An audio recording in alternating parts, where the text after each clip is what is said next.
International monetary fund यानी IMF ने भारत को स्टार परफॉर्मर बताया है।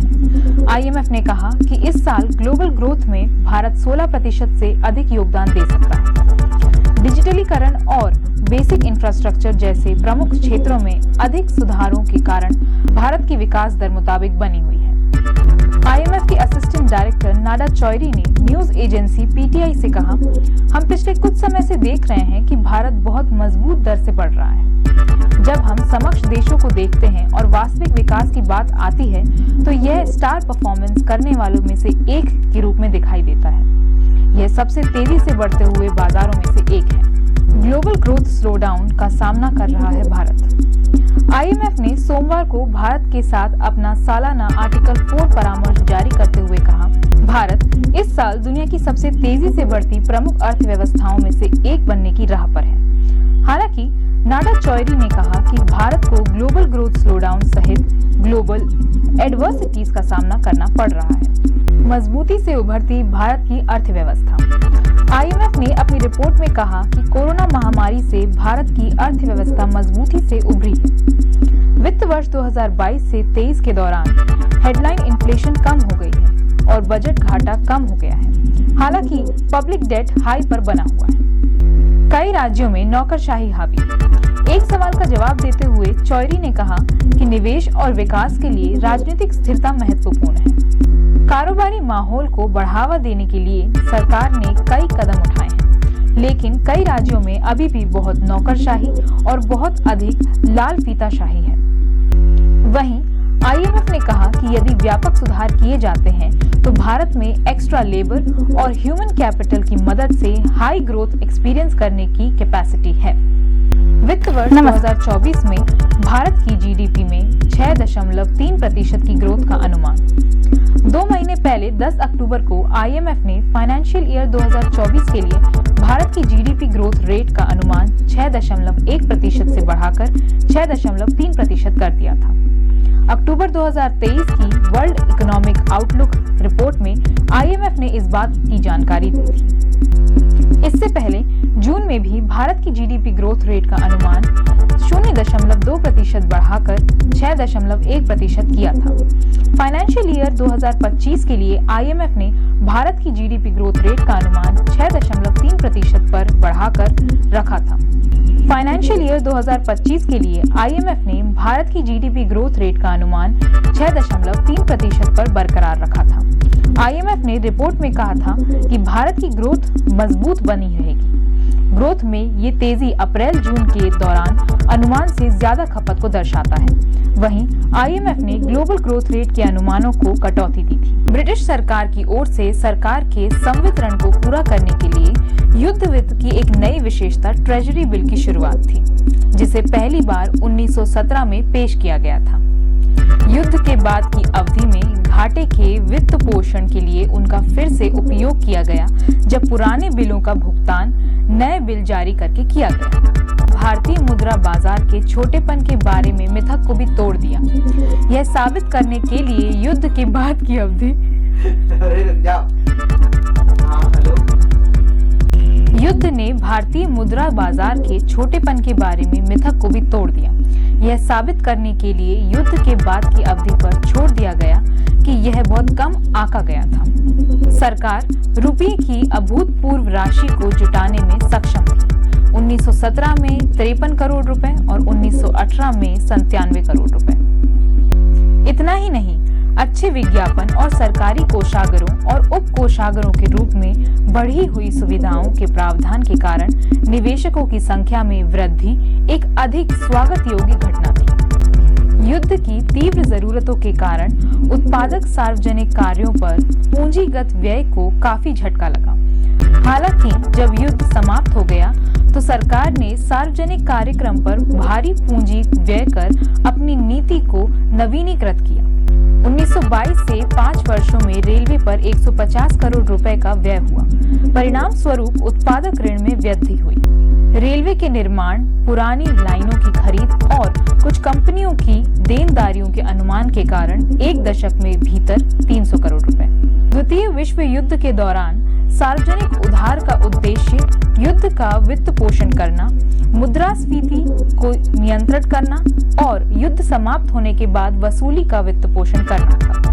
उपभोग और निवेश दोनों पर नियंत्रण लगाया गया और धन स्वाभाविक रूप से सरकारी प्रतिभूतियों में प्रभावित होने लगा। उपभोग और निवेश दोनों पर नियंत्रण लगाया गया और धन स्वाभाविक रूप से सरकारी प्रतिभूतियों में प्रभावित होने लगा। सरकार भारी ऋण जुटाने में सक्षम थी, जैसा कि इस तथ्य में देखा जा सकता है कि सरकार की ब्याज वहन देनदारियां रुपए से बढ़ गई। 1939 से 40 में 1204 करोड़ रुपए, 1945 से 46 में 2308 करोड़ रुपए। भारत के सार्वजनिक ऋण से यह वृद्धि हालांकि पूर्ण रूप से बढ़ी थी, फिर भी अन्य देशों की तुलना में ये छोटी थी। मार्च 1943 तक संयुक्त राज्य अमेरिका में सार्वजनिक ऋण 3 गुना तक गया। ब्रिटेन में फरवरी 1943 तक यह 2 गुनी हो गई, जबकि जर्मनी में दिसंबर 1942 तक यह 4 गुना से भी अधिक बढ़ गई।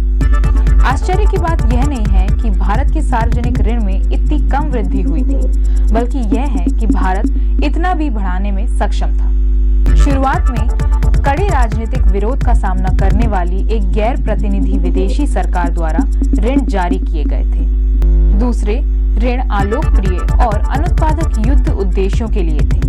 तीसरा, प्रस्तावित ब्याज दर बहुत अधिक नहीं थी।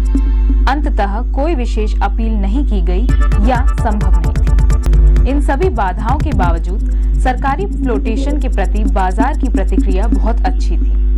इसका कारण यह था कि निरंतर प्रचार के अलावा उधार कार्यक्रम इस प्रकार व्यवस्थित किया गया था कि हर प्रकार की मांग को पूरा करने के लिए जनता को विभिन्न प्रकार की प्रतिभूतियां उपलब्ध कराई जा सकें और इससे सरकार का उधार कार्यक्रम आश्चर्यजनक रूप से सफल हो। हालांकि युद्ध ने भारत के सार्वजनिक ऋण के चरित्र में एक मूलभूत परिवर्तन लाया, क्योंकि स्टर्लिंग ऋण जो 1939 में कुल का लगभग 40% था, लगभग समाप्त हो गया और ऋण लगभग पूर्ण 90% हो गया। हालांकि ये स्वागत योग्य रुझान थे। रुपये के कर्ज में कुछ चिंताजनक विशेषताएं भी दिखी। पहले उदाहरण में छोटे व्यक्तियों से उधार लेना विफल हो गया और डाकघर बचत बैंकों की जमा राशि के साथ साथ नगद प्रमाण पत्रों में भी पूर्ण और उपेक्षाकृत दोनों तरह से गिरावट आई। दूसरे, अल्पकालिक उधार पर अनुचित निर्भरता थी, जिसके कारण लंबी अवधि वाले बॉन्ड्स के अनुपात में गिरावट आई। विश्व युद्ध की समाप्ति के बाद के वर्षों में मौजूदा आर्थिक स्थितियों, राजनीतिक अनिश्चितता, एक सुसंगत ऋण नीति की कमी और सबसे ऊपर बढ़ती मुद्रास्फीति के कारण सरकार के उधार कार्यक्रम को अधिक प्रतिक्रिया नहीं मिली। मुद्रास्फीति ने धन को रियल एस्टेट, सोना और चांदी, व्यापार और सट्टा चैनलों में बदल दिया। इसलिए 1945 से 47 के दौरान वास्तविक संग्रह अपेक्षाकृत छोटा था। मार्च 1947 में भारत का सार्वजनिक ऋण रुपए 2331.98 करोड़ हो गया। देश के विभाजन के समय भारत और पाकिस्तान सरकार के बीच एक वित्तीय समझौता हुआ था। इस समझौते के तहत भारत ने अविभाजित भारत की सभी देनदारियों को संभालने और पूरे ऋण पर मूलधन के साथ साथ ब्याज का भुगतान करने का वचन दिया, जबकि पाकिस्तान सरकार को ऋण का अपना हिस्सा अनुमानित रूप से मिला। 1952 से शुरू होकर 50 वार्षिक और समान किस्तों में भारत सरकार को 300 करोड़ रुपए। पाकिस्तान ने कभी अपना हिस्सा नहीं चुकाया। इस प्रकार स्वतंत्रता के साथ भारत को अंग्रेजों से भारी कर्ज विरासत में मिला, जिसने आयकरदाताओं पर अतिरिक्त बोझ डाल दिया। ऋण का स्वामित्व। भारतीय ऋण में भारत में लिया गया रुपया ऋण और इंग्लैंड में लिया गया स्टर्लिंग ऋण शामिल था। विद्रोह तक स्टर्लिंग ऋण छोटा था, लेकिन उसके बाद यह तेजी से बढ़ने लगा। 1850 में इसकी राशि रुपए 4 करोड़ रुपए से थोड़ी कम थी। 1860 तक विद्रोह के खर्चों को जोड़ दिया गया और यह बढ़कर रुपए 28.4 करोड़ रुपए हो गई। 1880 तक यह बढ़कर 71.4 करोड़ रुपए हो गई और 1913 में इससे भी ज्यादा अधिक बढ़कर लगभग रुपए 266 करोड़ रुपए हो गई। कुल के अनुपात के रूप में स्टर्लिंग ऋण 1879 में 37%, 1881 में 43%, 1901 में 60% और 1913 में 65% हो गई। 1939 में इसकी राशि रुपए 448 करोड़ रुपए हो गई, यानी कुल का लगभग 40%। यह द्वितीय विश्व युद्ध के दौरान था। विशेष रूप से अनुकूल परिस्थितियों के परिणाम स्वरूप स्टर्लिंग ऋण का एक बड़ा हिस्सा वापस कर दिया गया था और ऋण बड़े पैमानों पर रुपये का ऋण बन गया था।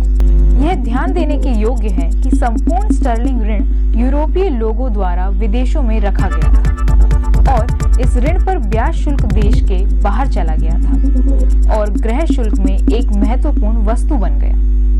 रुपये के कर्ज का भी केवल एक छोटा प्रतिशत भारतीयों के पास था, जो 1847 में केवल 36% था, 1861 में 34%, 1880 में 22% और 1913 में 47% था। रुपये के कर्ज का यह हिस्सा जो उनके हाथों में था, वास्तव में यूरोपीय लोगों को लंदन स्थानांतरित कर दिया गया था। इसलिए ऋण के हिस्से पर ब्याज का भुगतान भारत से लिया गया। इसलिए ज्ञानचंद सभी ऋणों, रुपये या स्टर्लिंग को वर्गीकृत करते हैं, चाहे वे भारत में हो या इंग्लैंड में। यदि वे गैर भारतीयों द्वारा धारित हैं, तो उन्हें बाहरी श्रेणी में रखते हैं और यदि वे भारतीयों द्वारा धारित हैं, तो उन्हें आंतरिक श्रेणी में वर्गीकृत करते हैं। इस मानक के आधार पर भारतीय ऋण का एक बड़ा हिस्सा हाल तक बाहरी और उस पर ब्याज शुल्क देश के संसाधनों को बर्बाद कर रहा है। यह देखना आश्चर्यजनक है कि एक ओर सरकार ने साल दर साल शिकायत की कि विनिमय में धीरे धीरे गिरावट से स्टर्लिंग भुगतान के बोझ को बढ़ाकर उनकी सभी गणनाओं को बिगाड़ दिया और इस तरह से उन्हें घाटे में डाल दिया। दूसरी ओर इसने इंग्लैंड में बड़े पैमाने पर उधार लेने की प्रथा के कारण उन स्टर्लिंग भुगतानों को बढ़ा दिया। ऐसी नीति का इस आधार पर बचाव करने की मांग की गई थी कि पहला, इंग्लैंड में ब्याज दरें भारत की तुलना में कम थी और इसलिए इंग्लैंड में उधार लेना सस्ता था। दूसरा यह कि वो भारतीय मुद्रा बाजार सरकार की आवश्यकताओं को पूरा करने के लिए बहुत छोटा था। बारीकी से जांच करने पर यह बचाव खंडित हो जाता है।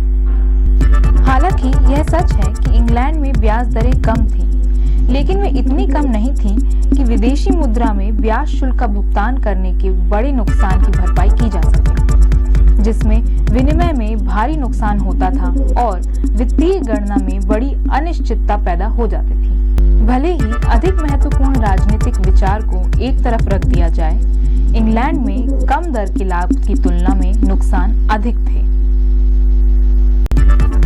दूसरे बिंदु के संबंध में भारतीय मुद्रा बाजार की छोटिता के बारे में मिथक प्रथम विश्व युद्ध के दौरान उड़ा दिया गया था, जब सरकार भारत के भीतर बड़े ऋण जुटाने में सक्षम थी।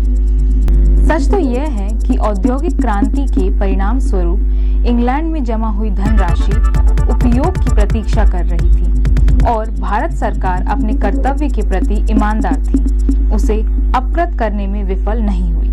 ऋण का वर्गीकरण।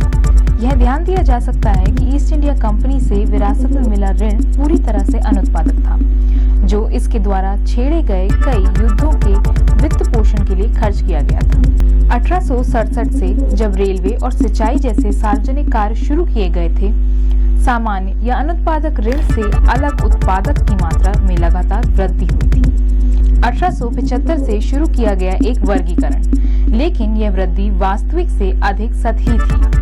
वास्तव में हुआ यह था कि उत्पादक कार्यों पर पूंजीगत व्यय की मात्रा को सटीक रूप से दिखाने की दृष्टि से किसी भी वर्ष के अधिशेष राजस्व को सार्वजनिक कार्यों में निवेश किया जाता था, जिसके लिए सरकार अन्यथा उधार लेती। इस प्रकार खर्च किए गए अधिशेष राजस्व को सार्वजनिक कार्य ऋण में शामिल किया गया था, लेकिन उतनी ही राशि सामान्य ऋण से काट ली गई थी। संक्षेप में, साधारण ऋण का एक हिस्सा सार्वजनिक कार्य ऋण में स्थानांतरित कर दिया गया था। इस तरह से वही हस्तांतरण से सामान्य ऋण का बड़ा हिस्सा बहुत छोटे अनुपात में कम हो गया। इसे इस तरह से देखा जा सकता है कि जब उत्पादक ऋण रुपये से बढ़ गया, 1875 में 20.4 करोड़ रुपए, 1815 में 415 करोड़ रुपए। इसी अवधि के दौरान सामान्य ऋण रुपये से कम हो गया, 102 करोड़ से मात्र 3 करोड़ रुपए। हालांकि युद्ध और युद्ध के बाद की अवधि में इसमें फिर से वृद्धि हुई। पुस्तक हस्तांतरीकरण की इस नीति ने सरकार की ओर से फिजूल खर्ची को बढ़ावा दिया। वकील के अनुसार इसने कराधान के उच्च स्तर को बनाए रखने और अधिशेष का उत्पादन करने के लिए एक मजबूत प्रोत्साहन प्रदान किया, जिसके साथ सरकार एक तरफ समृद्धि का दावा कर सकती थी और दूसरी तरफ सार्वजनिक कार्यों पर बिना ओडीएम के खर्च कर सकती थी। बजट अधिशेष के अस्तित्व से करों में छूट या कटौती होनी चाहिए थी। इसके बजाय यह अतिरिक्त पूंजीगत व्यय का आधार बन गया। यह भी कोई सार्थक बात नहीं थी कि भारत का उत्पादक ऋण उस अर्थ में उत्पादक नहीं था जिस अर्थ में एक व्यापारी उसे समझता था। 1900 से पहले भारतीय रेलवे घाटे में चल रही थी और इसलिए तथाकथित उत्पादक ऋण राज्य पर उतना ही बोझ था जितना कि सामान्य ऋण। इसके अलावा भारत के कुछ हिस्सों में, विशेषकर सीमांत क्षेत्रों में रेलवे विकास का कोई व्यवस्थित उद्देश्य नहीं था। वे निश्चित रूप से किसी फाइनेंसर या निवेशक के लिए अनुत्पादक थे। यहाँ तक कि जब रेलवे ने लाभ कमाना शुरू किया तब भी उन्हें पूरी तरह से वाणिज्यिक लाइनों पर नहीं चलाया गया था और यह गणना मुश्किल था कि वे अपनी पूंजी की लागत को किस हद तक पूरा कर रहे थे। इसलिए सामान्य ऋण में गिरावट के कारण करदाता को मिलने वाली स्पष्ट राहत अव्यवस्थित थी। कर्ज का बोझ। भारत के सार्वजनिक ऋण के बोझ का आकलन करते समय दो बातें प्रमुखता से सामने आती हैं। सबसे पहले, इस ऋण का एक बड़ा हिस्सा, जैसा कि नारोजी बताते हैं, प्रकृति में राजनीतिक और चरित्र में बेकार, आवश्यक और अनुत्पादक था, जो साम्राज्य निर्माण के लिए खर्च किया गया था। इसके बाद में भारत को कोई आर्थिक समक्ष नहीं मिला। यह ऋण उस पर ब्याज शुल्क के साथ भारत के राजस्व पर एक बड़ा भार था। हालांकि रेलवे और सिंचाई कार्यों के लिए ऋण पर ब्याज भुगतान और दुकानों के लिए भुगतान को श्रद्धांजलि या ड्रेन के रूप में वर्णित नहीं किया जा सकता है। ये भुगतान वास्तव में उस प्रकार के विदेशी व्यय का प्रतिनिधित्व करते हैं जो किसी भी विकासशील देश को आर्थिक विकास के शुरुआती चरणों में करना पड़ता है। वास्तविक रूप में गणना करने पर 1948 से 49 की कीमतों पर प्रति व्यक्ति सार्वजनिक ऋण रुपये से बढ़ गया। 1872 में 38.46 रुपए, 1938 से 47 में 110.28 रुपए, 286% की वृद्धि।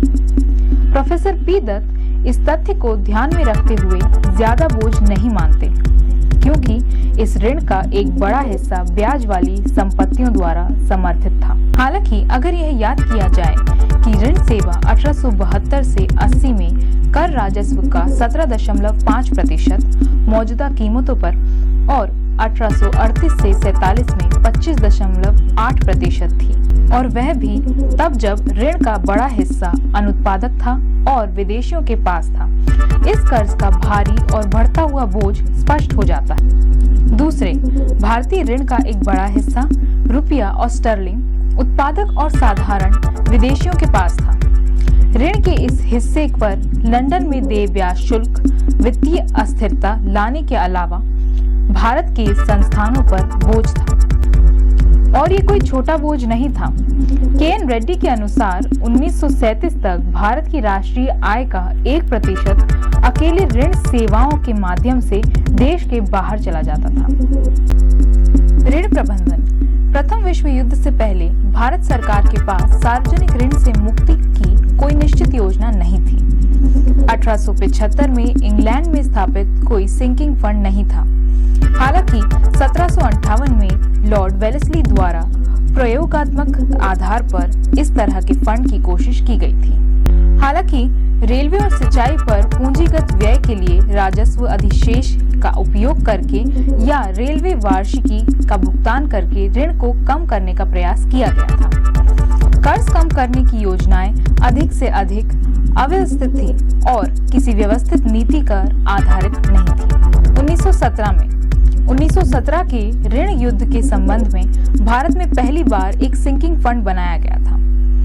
तब यह निर्णय लिया गया था कि हर साल ऋण की राशि के 1.5% के बराबर राशि अलग रखी जाए, जिसमें ऋण की प्रतिभूतियां खरीदी गईं और रद्द कर दी गईं। 1919, 1920 और 1921 के बाद के ऋणों के संबंध में भी यही प्रतिक्रियाएं अपनाई गईं। 1924 से 25 के अपने बजट भाषण में सर बेसिल ब्लैकेट ने भारत के सार्वजनिक ऋण से मुक्ति के लिए स्थिर और सुविचारित सिद्धांतों पर आधारित एक नियमित कार्यक्रम रखा था। योजना के सिद्धांत को परिभाषित करने में उन्होंने सुझाव दिया कि सबसे अच्छा तरीका यह है कि ऋण का कुल योग लिया जाए, इसके विरुद्ध रखी गई पूंजीगत संपत्तियों की जांच की जाए और उचित अवधि तय की जाए, जिसके भीतर प्रत्येक श्रेणी के ऋण को समाप्त किया जाना है। इस सिद्धांत के आधार पर वित्त मंत्री ने एक योजना की घोषणा की, जिसके तहत सरकार को रुपये की राशि प्रदान करनी थी। कर्ज में कमी के लिए प्रति वर्ष 4 करोड़ रुपए, 15 प्रति पाउंड स्टर्लिंग को रुपये में परिवर्तित किया जाएगा। इस योजना को 1929 से 30 के अंत तक 5 वर्षों के लिए प्रायोगिक उपाय के रूप में अपनाया गया था। जब इसे आगे बढ़ाया गया और अपरिवर्तित रखा गया, सिवाय इसके कि 1930 से पाउंड को रुपये की नई दर पर परिवर्तित किया गया था। 1930 से नगद प्रमाण पत्रों के संबंध में आवर्ती देयता को पूरा करने के लिए भी पर्याप्त प्रावधान किया जाने लगा, जिसे सरकार के ऋण का हिस्सा भी माना जाने लगा। जैसा कि बेसिल ब्लैकेट ने समझाया, इस डूबती निधि ने कुल ऋण को कम नहीं किया, क्योंकि नए पूंजीगत व्यय का काफी कार्यक्रम था, लेकिन इसके इस अनुत्पादक हिस्से को कम कर दिया। इस संबंध में फंड अपने लक्ष्य की ओर काफी आगे बढ़ गए। स्टर्लिंग ऋण, जो द्वितीय विश्व युद्ध से पहले भारत के सार्वजनिक ऋण का एक बड़ा हिस्सा था, युद्ध के दौरान आंशिक रूप से भारतीय मुद्रा बाजार के बेहतर दोहन के कारण और आंशिक रूप से परिवर्तन के एक निश्चित कार्यक्रम के कारण महत्व कम हो गया। द्वितीय विश्व युद्ध की शुरुआत के बाद से व्यापार के बढ़ते अनुकूल संतुलन, माल और युद्ध सामग्री की खरीद के लिए इंग्लैंड से वसूली के साथ साथ भारत द्वारा लिए गए युद्ध व्यय के अपने हिस्से के कारण बड़ी स्टर्लिंग प्राप्तियां उपलब्ध होने लगी। इन स्टर्लिंग संसाधनों का उपयोग खुले बाजार में गैर संपत्ति योग्य स्टर्लिंग प्रतिभूतियों को खरीदने के लिए किया गया था, जिन्हें रद्द कर दिया गया और उनके साथ स्थान पर रुपया ऋण लिया गया। 1940 में एक अन्य योजना के तहत स्टर्लिंग ऋण धारकों को अपनी हिस्सेदारी को रुपया ऋण में परिवर्तित करने का विकल्प दिया गया था। इस प्रकार 28.5 मिलियन मूल्य को स्टर्लिंग ऋणों को परिवर्तित किया गया। ब्रिटिश सरकार के सहयोग से 90 मिलियन पाउंड की अतिरिक्त राशि अनिवार्य रूप से वापस भेज दी गई, जब उसने ब्रिटेन में रहने वाली स्टर्लिंग ऋण धारकों को बाजार में भारत सरकार को डिलीवरी के लिए ब्रिटिश सरकार को अपनी स्टॉक बेचने के लिए मजबूर करने वाला आदेश जारी किया। भारत सरकार ने अपनी ओर से स्टर्लिंग स्टॉक रखने वाली भारतीयों को इसे रिजर्व बैंक को बेचने के लिए मजबूर कर दिया। इन परिचालनों के परिणाम स्वरूप कुछ वर्षों की अवधि के भीतर लगभग 100 वर्षों की अवधि में लिए गए 450 करोड़ स्टर्लिंग ऋण समाप्त हो गए और भारतीय ऋण लगभग पूरी तरह से 1 रुपये का ऋण बन गया। बाहरी स्टर्लिंग ऋण को आंतरिक रुपया ऋण में परिवर्तित करके भारत ने भारत की बाहरी पिछले स्टर्लिंग धारकों को ब्याज भुगतान की बर्बादी से बचाया। रुपये के ऋण पर कम दर के कारण सरकार को ब्याज में थोड़ी बचत हुई। रिजर्व बैंक को पहले की तुलना में बाहरी परिसंपत्तियों का कुछ कम अनुपात रखने में सक्षम बनाने से वित्तीय रूप से भारत की स्थिति काफी मजबूत हो गई। स्टर्लिंग स्टॉक को रुपया प्रतिभूतियों में बदलने से भारत में गिल्ट धारित प्रतिभूतियों के लिए बाजार का विस्तार हुआ। हालांकि सबसे बड़ा लाभ यह था कि इससे भारत और इंग्लैंड के बीच अधिक वित्तीय समानता हुई और इससे इस देश की मौद्रिक स्थिति बेहतर हुई। स्वतंत्रता के बाद भारत का सार्वजनिक ऋण योजना बनाने से हमारे देश के वित्तीय संसाधनों पर दबाव पड़ना निश्चित था। वास्तव में किसी भी विकास योजना में तनाव का एक माप अंतर्निहित होता है। परिभाषा के अनुसार एक योजना निवेश को उससे ऊपर उठाने का एक प्रयास है जो अन्यथा होता। इसका तात्पर्य यह है कि आवश्यक संसाधनों को सुरक्षित करने के लिए तदनुरूप बड़े प्रयास आवश्यक हैं। इस दृष्टिकोण से भारत में आर्थिक नियोजन के आगमन के साथ संसाधन जुटाने का कार्य महत्वपूर्ण होने के साथ साथ अत्यावश्यक भी हो गया। अब से राजस्व बढ़ाने के लिए सार्वजनिक उधार लेना सरकार की आर्थिक नीति का एक अभिन्न अंग बन गया था और साथ ही लोगों को उसे बड़े उद्देश्य के बारे में बताना जिसके लिए ऋण लिया जा रहा था और सबसे बड़ा संवादित पैमाने पर विकास कार्यक्रम में उनकी भागीदारी को सुविधाजनक बताना। 1951 के बाद से भारत का सार्वजनिक ऋण तेजी से बढ़ा। भारत सरकार की कुल ब्याज वहन देनदारियां रुपये से बढ़ गई। 1951 में 2523 करोड़ रुपए, 1966 में 10,796 करोड़ रुपए, पहली योजना में 27%, दूसरी में 57% और तीसरी योजना में 70% की वृद्धि दर्शाता है। तीनों योजनाओं की अवधि को मिलाकर भारत सरकार के सार्वजनिक ऋण में 327% की वृद्धि देखी गई। गौरतलब है कि भारत का विदेशी कर्ज और भी तेजी से बढ़ा। 1951 में 50 करोड़ रुपए से 1966 में 2629 करोड़ रुपए हो गया, जो पहली योजना में 3 गुना से थोड़ा कम, दूसरी में 6 गुना से अधिक और तीसरी योजना में 3 गुना से थोड़ा कम की वृद्धि दर्शाता है। इस ऋण का बड़ा हिस्सा, लगभग आधा, संयुक्त राज्य अमेरिका के पास था। उसके बाद यूएसएसआर, पश्चिम जर्मनी, ब्रिटेन, जापान और अन्य देशों का था।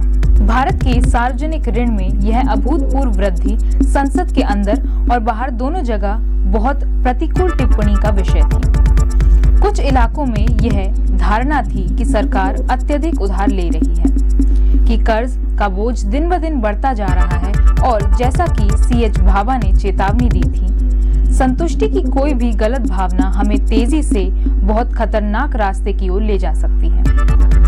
संसद की प्रांकलन समिति ने भारतीय संविधान के अनुच्छेद 292 के तहत सरकार की उधारी के लिए वैधानिक सीमा निर्धारित करने का भी सवाल उठाया था।